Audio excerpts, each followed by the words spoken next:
म्हणतात ना, जित्याची खोड मेल्याशिवाय काय जात नाही. ऐन दिवाळीच्या तोंडावर शस्त्रसंधीचं उल्लंघन करण्याची परंपरा पाकिस्ताननं यापूर्वीप्रमाणे यंदाही कायम राखली. मात्र भारतीय जवानांनी जोरदार प्रत्युत्तर दिलं आणि पाकिस्तानच्या 15 रेंजर्सना कंठस्नान घातलं.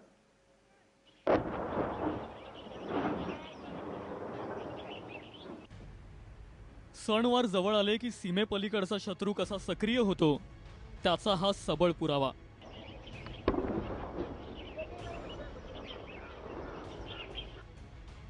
एकीकडे आपण सर्वजण दिवाळीची तयारी करण्यात मशगूल होतो, तर आपले जवान शस्त्रसंधीचं उल्लंघन करणाऱ्या पाकिस्तानी रेंजर्सना जन्माची अद्दल घडवण्यात दंग होते. जम्मू काश्मीरातील सीमारेषेवर बीएसएफनं तब्बल 15 पाकिस्तानी रेंजर्सना कंठस्नान घातलंय. गुरुवारपासून जम्मू काश्मीरातील 5 सेक्टर्समध्ये जोरदार धुमश्चक्री सुरू होती.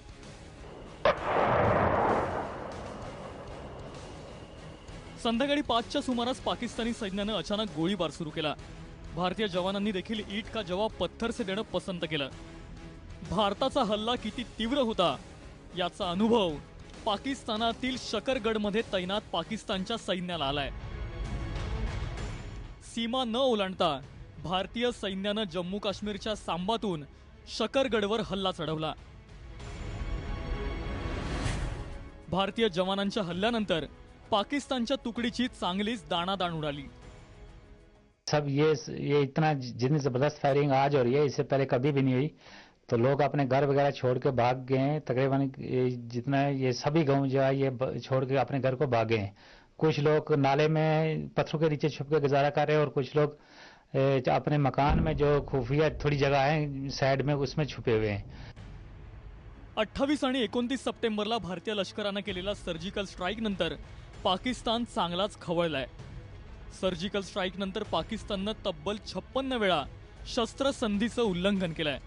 मात्र भारतानं देखील पाकिस्तानच्या हल्ल्याला चोख उत्तर दिलंय. इस बार जो गोलीबारी है हमने देखा कि रिहायशी इलाकों में जैसे हमारे कलसियां क्षेत्र है, कलाल क्षेत्र है, रुमली तारा क्षेत्र है, वहाँ पे शेरमकड़ी क्षेत्र है, वहाँ पे काफ़ी गोलीबारी हो रही है. और हमने लोगों को यही हिदायत दी है कि अभी अपने अपने घरों के बीच में रहें. दरम्यान भारतीय हद्दीतील सीमेलगतच्या गावातील नागरिकांच्या सुरक्षेचा प्रश्न जवानांना सतावतोय. कारण कालच पाकिस्तानच्या गोळीबारात जम्मू काश्मीर आणि राजौरी जिल्ह्यातील काही घरांचं मोठं नुकसान झालंय. तसंच कठुआ भागातील गोळीबारात एक मुलगी जखमी झालीय.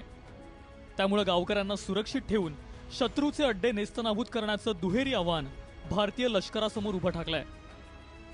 आणि हे आव्हान लीलया पेलण्यासाठी आपले जवान समर्थ आहेत यात तिळमात्र शंका नाही. ब्युरो रिपोर्ट, एबीपी माझा.